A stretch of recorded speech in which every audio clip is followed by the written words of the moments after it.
capítulo 28 de Génesis, la conocida historia de Jacob en ese extraordinario desierto de Berseba, donde tiene la inigualable experiencia de soñar con el Eterno y descubrir la presencia de Dios en medio de los desiertos. Leo capítulo 28 de Génesis. El versículo, solo para contar la lectura del texto, está en el 16. Génesis 28, versículo 16. Un fragmento de la aventura de nuestro padre Jacob por los desiertos del mundo. Y dice, y despertó Jacob de su sueño y dijo, ciertamente Jehová está en este lugar y yo no lo sabía. Y tuvo miedo y dijo, cuán terrible es este lugar, no es otra cosa que casa de Dios y puerta del cielo. Y se levantó Jacob de mañana y tomó la piedra que había puesto de cabecera y la alzó por señal y derramó aceite encima de ella. Esta es la historia de Jacob. Tiene un sueño, no una visión. Dice que soñó.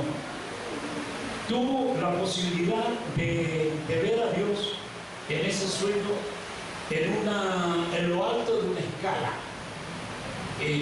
Otras versiones hablan de escalera. Hay una diferencia de lingüística en los dos conceptos, pero aceptemos el de la escalera de Jacob. Y en lo alto, el Eterno. Esa escalera de gloria toca la tierra y de ahí parte al extremo de la eternidad.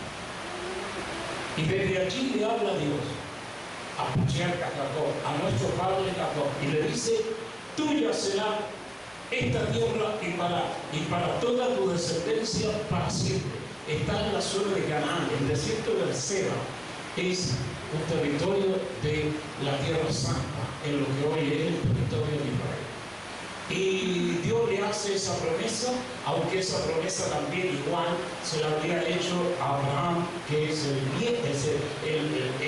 abuelo, digamos, de Jacob, y se la hizo también a Isaac, que es el padre de Jacob. A los tres, al abuelo, al padre y al hijo, le hace Dios la promesa, la reedita, la vuelve a recalcar, a reconfirmar que lo que le dijo al hijo Abraham es verdad también para el nieto. El que recibe la mayor bendición es el último, que es el de Jacob. Hay un detalle interesante en el último versículo que leí, en la piedra. Quiero hablarle un poco para hacer la introducción del tema. De todas estas cuestiones sagradas, ocurre que hace un tiempo atrás subió al trono de Inglaterra el conocido rey Carlos III, heredero de la reina Isabel II. Cuando se hizo la ceremonia en la ciudad de Londres y alrededores, los lugares más emblemáticos del Reino Unido y particularmente de Inglaterra, aparece en escena esta piedra. Se llama la piedra del destino. Es la piedra original con que Jacob usó de cabecera, es la piedra auténtica, sobre la que juró para su reinado el rey Carlos III. Esa piedra tiene miles de años.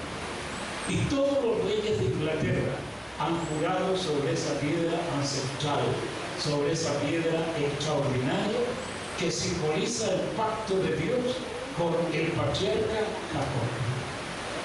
Es una novedad. Lean la historia, muchachos, y como está tan fresco este tema, van a ver que Carlos III hace el inicio de su reinado cuando lo unge el rey de Inglaterra. En la piedra sobre la que se durmió Jacob puso la cabecera, ¿viste?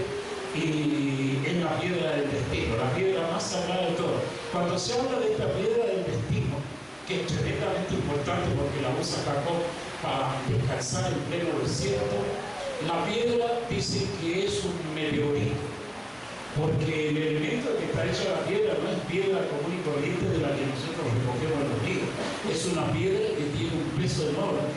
Por eso tiene como lugares para agarrarla, ¿viste? Y la transportan siempre entre dos personas. Es regresada porque es de hierro. Y solamente ese tipo de hierro se consigue con los meteoritos. La llaman la piedra del cielo. O otros tienen el nombre más místico, la llaman la piedra del exilio, porque son piedras que han viajado millones y millones de kilómetros para llegar aquí a la tierra. Esa piedra en el desierto la encontró Jacob y la consagró como la señal más evidente de su pacto con Dios. Por eso ese tipo de piedra, como reliquia, tiene un poder inmenso, no solamente un poder místico, es una piedra que transmite fuerza, energía. Por eso los reyes de Inglaterra, todos los reyes de Inglaterra, incluida la reina Isabel II, también juró su reinado sobre esa misma piedra. De tal manera que estas cuestiones son tremendamente simbólicas. Y generalmente este tipo de elementos tienen concentrado en su esencia, aunque es material, tienen elementos que transmiten fuerza, energía, gracia, de alguna manera virtudes que los seres humanos aprecian. Este es el caso de la piedra de Jacob. Bueno, la cuestión es que Jacob ve esta tremenda señal, es un sueño, donde el Dios extraordinario, glorioso, bendito está en lo alto, en la cumbre de la escalera. La escalera de Jacob es la primera escalera que se menciona en la Biblia. Hay solamente 3 lugares en la Biblia donde aparece esta palabra escalera. Aparece aquí, que es la primera vez que aparece en todo el texto sagrado, capítulo 28. Aparece por segunda vez en uno de los libros de los Reyes, cuando se relata la construcción del templo de Salomón. Aparece la escalera porque el templo tenía una escala como la de Jacob dentro de la estructura del templo. Y la tercera mención aparece en el libro de Ezequiel, cuando Dios habla del templo futuro de la historia. Esta cuestión es extraordinaria, porque la escalera de Jacob representa los 3 mundos, que son los mundos que menciona siempre en la historia de la salvación, tanto en el tema de la Torá, que es la ley de Dios, como en el Evangelio. Habla de 3 mundos. Del mundo del infierno, que es donde se apoya la escala. Hay un mundo intermedio que se llama tierra, que es neutro, no es el infierno ni el cielo. Y al final, el cielo. El tercer nivel de esta escala es el cielo. El infierno, la tierra y el cielo. Este tipo de concepto, que es un concepto muy místico, está profundamente relacionado con la experiencia del discípulo. Por eso justamente hacemos el cierre de este ciclo de 7 temas con este tema. Porque la escala de Jacob representa los niveles espirituales. Se empieza en el punto donde se apoya la escala, que es la parte infernal de la vida. Es como dicen los grandes sabios: el hombre nace en el infierno, vive en el infierno y muere en el infierno. Esto es el Hades, el Seol, es la Gehenna, es el lugar donde se rejuntan como si fuera un lugar de condenación terrible toda la escoria del universo.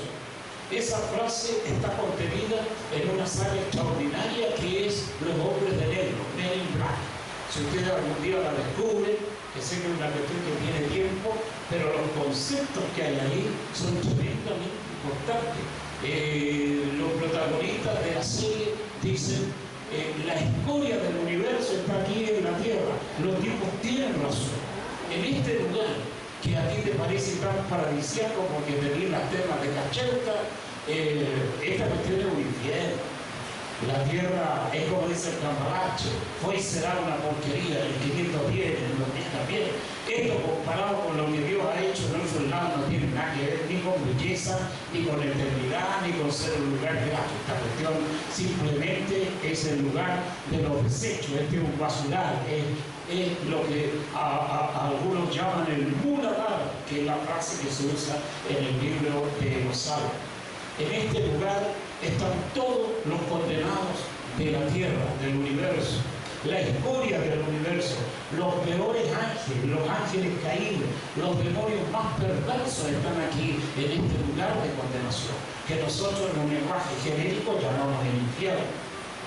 Y por eso es que este lugar es terrible. Este es el lugar donde habita la muerte. Es como dicen los grandes pensadores por esta cuestión, es todo un pensamiento de alta proyección en la vida espiritual. Este es el único lugar donde la muerte existe. La muerte no existe en ningún otro lugar del universo, solamente aquí. Y una de las cosas más terribles es que la muerte está prisionera también aquí. Y no solamente está la muerte prisionera, también está el Hades, lo que se llama el Seol, lo que nosotros llamamos en nuestro lenguaje el infierno. Está todo aquí, preso, estamos todos presos. La gente sin darse cuenta vive en un presidio, la cárcel más terrible de todos los mundos. Por eso es lo que está. Y a este lugar le ha sido dada la autoridad para gobernar y para regir al mismísimo diablo. Por eso la Biblia dice que el mundo entero está bajo el poder del maligno. Primera carta de Juan. También hay que leer la Biblia. Por eso lo que hay aquí en la tierra es solo desastre, crimen, muerte. El diablo viene a hurtar, a matar y a destruir. Pero Cristo dijo, yo he venido para que tengan vida y para que la tengan en abundancia. Amén. Es como dice el apóstol Juan, sabemos que somos de Dios, punto. Y agrega, el mundo entero está bajo el poder del maligno. Eso significa que lo único que no está bajo el poder del mismísimo diablo en este sistema de cosas es la iglesia. Ahora, para que la iglesia, el diablo no la toque, la gente de la iglesia tiene que tener una consagración extrema. Y el problema que tiene la mayoría de la gente es la mezcla entre los mundos divinos que pertenecen al mundo de Dios y la esencia que tiene este mundo terrenal y diabólico en el que habita la oscuridad y la verdad. La mezcla, esa cuestión que a Dios tanto le fastidia, la mezcla. Esa cosa que el apóstol Santiago grita con tanta fuerza.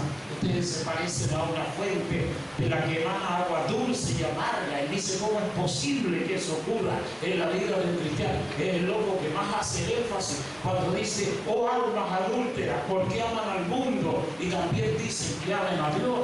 Ustedes están equivocados. No se puede vivir de esa forma. Así está usted. Entonces, la iglesia tiene muchas mezclas. Y si ustedes examinan sus vidas interiores, se darán cuenta de las mezclas que llevan en el alma. Y cuando se llevan mezclas espirituales, indudablemente la vida cristiana es un desastre. Porque a Dios no le gustan las mezclas, y mientras el diablo tenga algo en la vida y en el alma de la gente, el diablo siempre va a reclamar su propiedad. Hemos visto muchas veces en algunas filmaciones que son tremendamente interesantes lo que se llama la lidia de los toros, que es cuando el toro entra al ruedo, a ese campo de arena, está la gente deseosa de ver cómo el torero mata al toro. A veces al revés, el toro mata al torero, pero no es frecuente. Generalmente el torero mata al toro. Y cuando viene la primera embestida del animal, que se enseguece porque el traje rojo y el manto rojo del torero lo vuelve loco. Tiene aversión terrible a ese color. Y entonces se encara generalmente con la cabeza más inclinada al piso, a la tierra, y se va derecho hacia donde ve que está el obstáculo. Y el torero lo que hace es hacerse a un lado y dejar que el toro golpee la tela. Y cuando el toro pasa, saca una de sus espadillas y se la clava en el lomo al toro. ¡Pah! Y sigue el toro, le da más rabia porque siente el dolor de la espada. Y vuelve con más furia. 2, 3, 4, 5 veces, y cada vez que pasa el toro de vuelta, el torero le manda un espadín en el lomo. Hasta que cuando va la cuarta, la quinta espada, depende del toro, el toro empieza a desfallecer porque se desangra.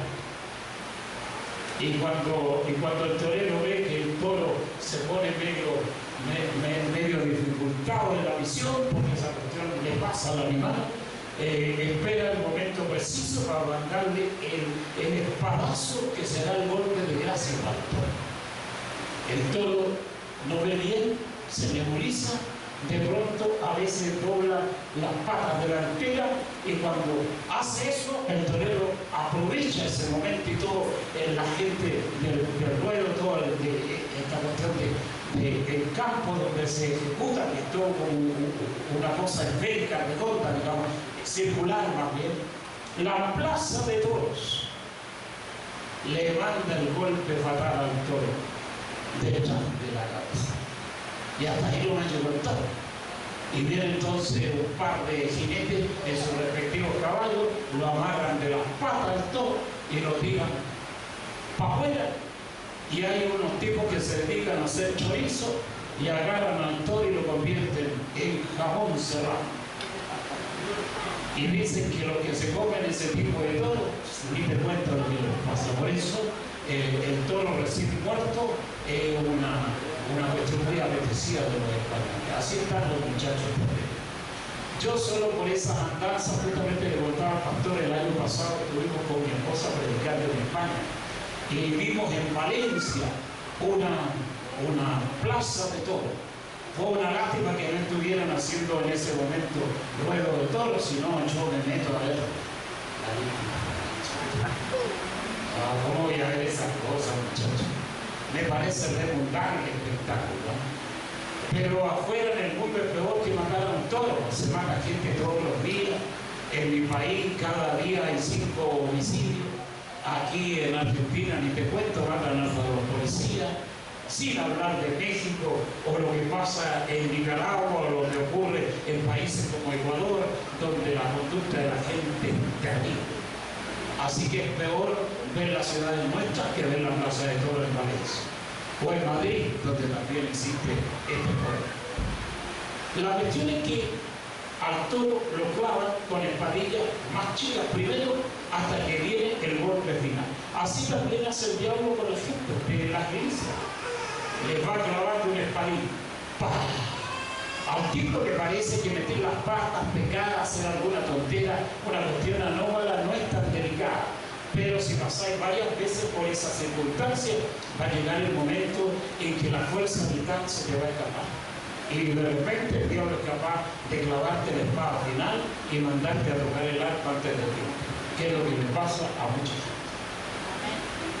Eso. Las mezclas, muchachos. Es como Jesús dijo, el diablo viene contra mí, pero no tiene nada en mí. Este es el tiempo muy difícil para la iglesia, porque la gente, si no se depura de sus pecados personales, en algún momento algo te va a pasar. La gran ley del universo, la dimensión del libro de Gálatas, en esa fervorosa palabra del apóstol Pablo inspirada por el Espíritu de Dios, el Espíritu Santo, cuando dice, no os engañéis, Dios no puede ser burlado, lo que el hombre sembrare, eso también será. Esa es la gran ley. Si de repente la gente de nuestra iglesia hace cosas muy anómalas, cosas que nadie ve, cosas que nadie puede reprender porque no las ve, cuestiones que se simulan, hay mucho, pero mucho de cuestiones pervertidas dentro de estos movimientos religiosos, de locura ni hablar, porque esa cuestión es muy explícita, pero dentro de los grupos evangélicos hay mucho camuflaje. Todo el mundo simula ser bueno, ser santo, ser justo, pero esa cuestión no es tan así como parece. Y por eso es que en el momento crucial, cuando se hace lo que se llama la ecualización, cuando la justicia de Dios se aplica, hay mucha gente que reprueba el examen. Mucho. Todo parece bien, el canto, la alabanza, la iglesia, la gente, pero solamente Dios conoce lo que la gente lleva como una procesión por dentro. Por eso esta tesis del sueño de Jacob es tremendamente importante, porque la escalera de Jacob representa ese triple mundo, o los 3 mundos en los que vive todo el ser humano. Primer mundo, el infierno. que tiene que ver tremendamente con el concepto de la sexualidad. La sexualidad es una cuestión que puede producir mucho desastre en la gente. Y si las personas no ponen atención a todos los aspectos de su vida sexual, no importa la edad que tengas, esa cuestión te va a dificultar mucho salir del infierno, porque el infierno es la sexualidad humana. El segundo nivel en la tierra, cuyo elemento biológico es el corazón. Por eso el corazón está puesto en el plexo solar, es al medio del cuerpo. Y la Biblia advierte: sobre toda cosa guardada, guarda tu corazón, porque de él mana la vida. La versión en lenguaje actualizado dice: sobre toda cosa guardada, guarda tu corazón, porque de él depende el destino de tu alma. O sea, que tiene chapeta. El corazón es un lugar neutro, no es infierno ni es cielo, está al medio. Es una cuestión que está por verse si se va a inclinar hacia el infierno o el corazón se va a inclinar hacia el cielo. Y el tercer elemento donde Dios habita siempre es el cerebro humano, la mente, que es el concepto más psicológico de todo este tipo de vida.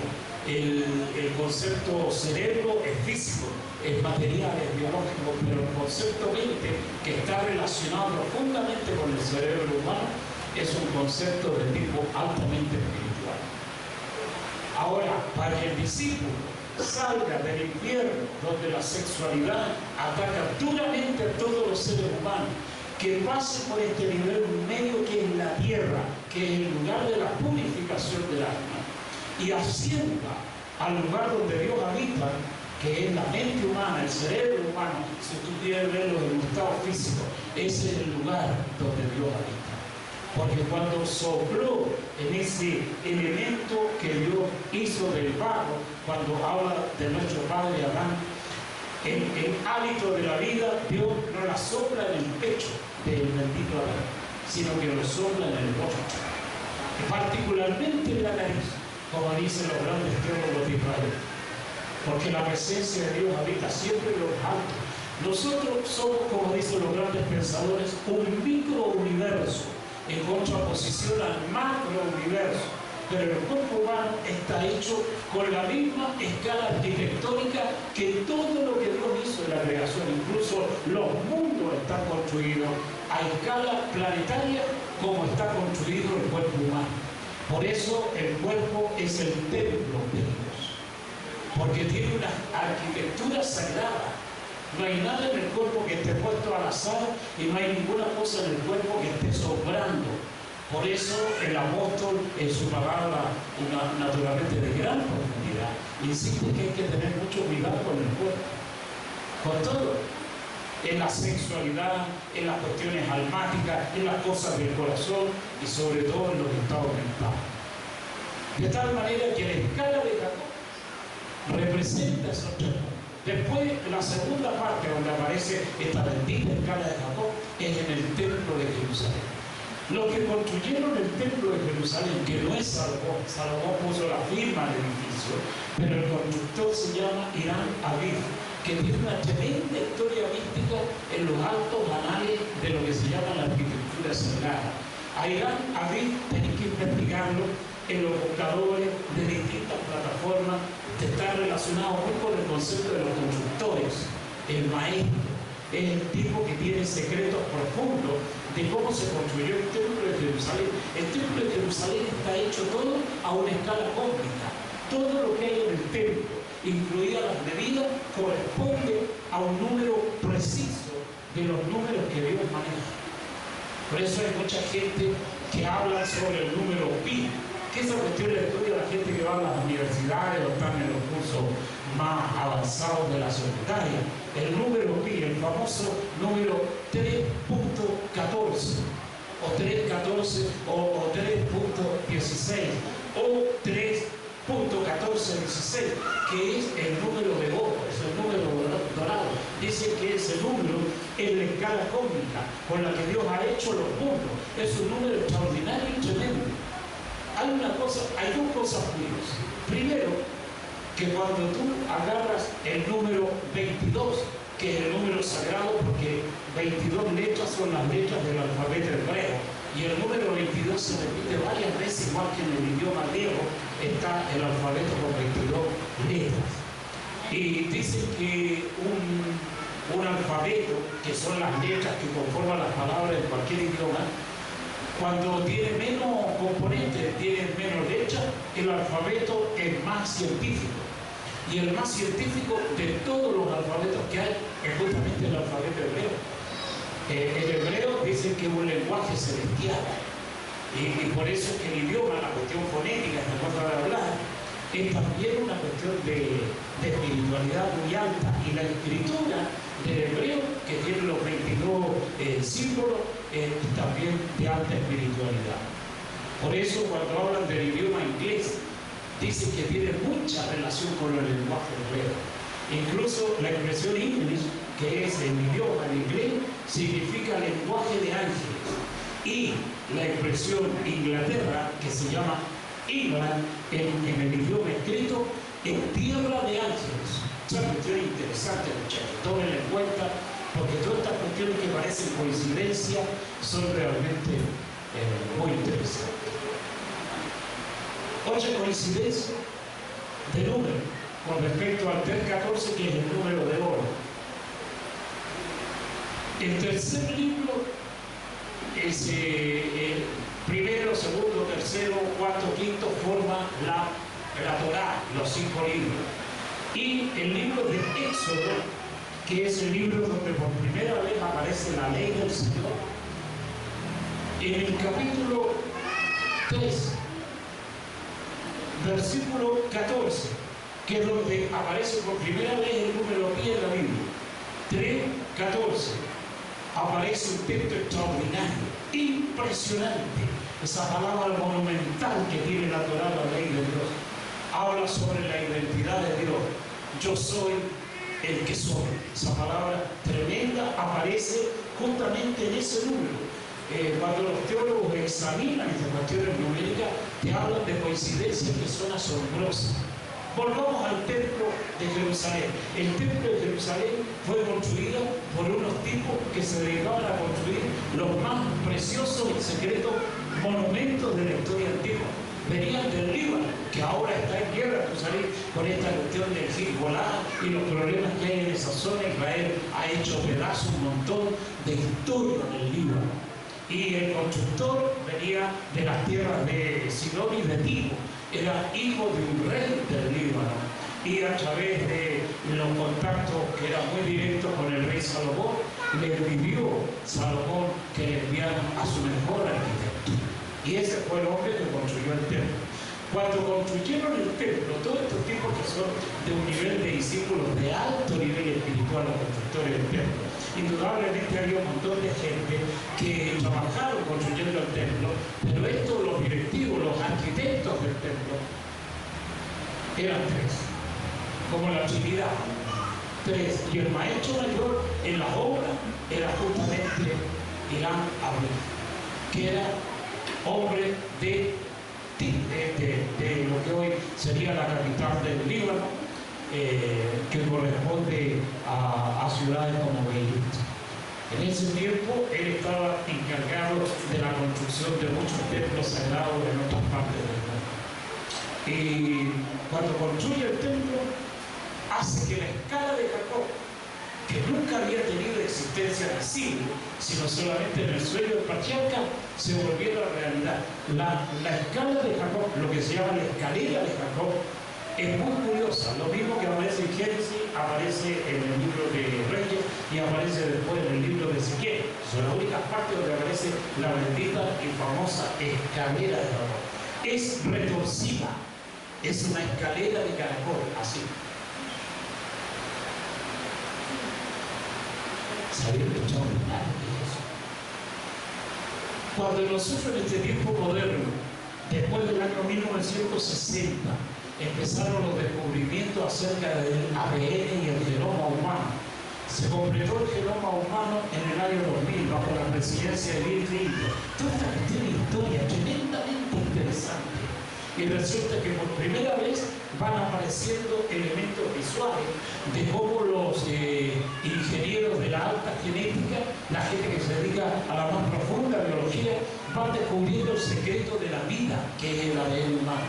Y cuando empiezan a ver la estructura que tiene ese ADN, descubren que es una escalera retorcida. Tiene dos verticales, que son los bastones que manejan la escala, son dos hebras, y se retuerce en toda la ingeniería de la vida más profunda y más alta que usted puede imaginar. Y los tipos van viendo la misma escala de Jacob, la misma, porque tiene una serie de bastones intermedios como los peldaños de una escalera de carpintero, solo que retorcida con distintos colores. Y una cosa curiosa es que el ADN está compuesto por 4 proteínas, 4. Y el nombre de Jehová, el famoso tetragramatón, que tiene 4 letras, la Y, la H, la W y la H, son 4 elementos del alfabeto hebreo. 4 letras, las mismas 4 letras extraordinarias y tremendas que tiene el ADN humano.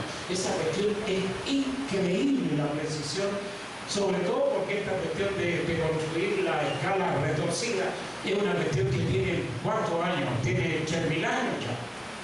1.000 años en los días de Salomón, 2.000 para acá, son 3.000 años. 3.000 años de historia, de misterio, de esta cuestión extraordinaria y trascendente que tiene el alto conocimiento del discípulo. Entonces, en el templo de Jerusalén, la idea era que los que se iniciaban como sacerdotes, que eran los levitas, entendieran el significado de la escala, que partía del infierno en el piso de abajo, subía al piso del medio, que era el nivel de tierra que había en ese momento con respecto al templo de Salomón, y tenía la oportunidad de subir al segundo piso, visto desde fuera. El templo tenía 2 segmentos, la planta baja, como dicen los argentinos, y un piso más arriba, pero había también un sótano, un subterráneo, que era un lugar que no se veía desde fuera. La escala del templo estaba apoyada en el primer nivel abajo, en el subterráneo, subía al nivel calle y ascendía a la primera planta. ¿Por qué? Porque indicaba la evolución del alma humana. Y a los tipos les enseñaban a los sacerdotes que ese era el lugar de la evolución del espíritu humano. Los tipos venían del infierno, la tierra más profunda, la tierra debajo de la tierra. Y les enseñaban que a través de la santificación, de la purificación, de esta cuestión de hacer que el alma se purifique y vuelva a ser perfecta como Dios la creó, esa cuestión indicaba el alto ascenso del escala hacia la tierra. Y cuando llegaban al nivel intermedio, que es la tierra, estaba a mitad de camino el peregrino, el sacerdote. Y cuando tenía la oportunidad de subir a nivel último, era una experiencia extraordinaria. Por eso todos los tipos que llegaron a ser sumos sacerdotes de Israel fueron los que escalaron la tercera fase del escala. Y por eso se cuenta la historia que cuando oficiaba en el lugar santísimo, si el tipo no tenía la santidad suficiente, al loco lo mataba el propio Dios, nomás porque no tenía los rasgos pertinentes que se exigían. Así que la gente tenía mucho cuidado. Todos los sumos sacerdotes eran tipos que habían llegado al tercer nivel de la evolución espiritual, es decir, los más altos discípulos de Cristo. El apóstol Pablo habla justamente de estos caras en una forma muy particular que él usa en su lenguaje. Dice que existen 3 tipos de hombres: el hombre animal, que es el que vive en el infierno; está el hombre carnal, que está en el medio, nivel tierra, cuyo elemento básico es el corazón; y está el hombre espiritual, que habita en los planos espirituales más altos del Evangelio. Habla de los 3 tipos de hombres y dice que el hombre carnal es un espécimen que realmente es un cadáver. Dice que el hombre animal está muerto y que está putrefacto, tiene un olor podrido, el olor que puede haber. Y cuando él usa esta semblanza, este ejemplo, dice: miserable hombre de mí, ¿quién me librará del cuerpo de esta muerte? Y hace alusión esa idea a una cuestión que en el mundo de los romanos en ese tiempo se ejecutaba. Cuando alguien mataba a otro, es decir, era el criminal, Dice que le agarraban el cuerpo de la víctima encima, sobre el pucho, como dice el bastante. Instantáneamente venía la policía de ese tiempo, le ponían el cadáver que había asesinado este otro loco y lo agarraban de tal manera que no se podía zafar del cadáver. Y al asesino lo mandaban fuera de la ciudad a morir. Moría de dos cosas. Una, de lo que se llama la putrefacción cadavérica, porque el cuerpo se descomponía rápidamente, y lo otro que mataba al asesino era el profundo miedo de llevar un muerto sobre las espaldas. Él dice: miserable hombre de mí, ¿quién me librará del cuerpo de esta muerte? Cuando él se mira frente al espejo de la verdad, dice: llevo un hombre muerto sobre mis espaldas. El hombre viejo, que es el mismo, está sobre sus lomos, tiene miedo y dice: este cadáver me va a matar indefectiblemente, y le pide a Dios que lo libere de esa carga mortal y terrible. Pero después, cuando evoluciona, dice esa frase monumental: ya no vivo yo, sino que vive Cristo en mí. Amén. Y lo que hoy vivo, lo vivo por la fe en el Hijo de Dios, que me amó tanto que dio su vida por él. Amigo mío, efectivamente, ese es el proceso, el ascenso del peregrino. Yo quisiera, aunque el tema queda completamente brusco, sinceramente quisiera que esta palabra nos inspire a seguir evolucionando en las vidas espirituales. Todos nosotros necesitamos ascender en la vida cristiana. Y es como dice James Bond, el inmortal James Bond: solo se vive una vez. Y sinceramente es toda la verdad. Si ustedes no aprovechan bien el tiempo que tienen ahora para esta evolución del alma, están en el horno, como dice mi amigo, acompañados de unas buenas papas doradas, porque permito, usted no tiene vuelta. Si la gente del tiempo que Dios le asigna no hace lo que tienen que hacer, esta cosa va a ser tremendamente trágica en la vida de la gente. Y si las personas no tienen una evolución espiritual elevada, no entrarán en el reino de los cielos. Vos podéis pensar cualquier cosa, pero esto es lo que dice el jefe. Y por eso es que es importante, porque es como dicen los grandes evangelistas: la única evidencia de un arrepentimiento sincero en la gente y la única evidencia de una conversión genuina en la gente se llama cambio.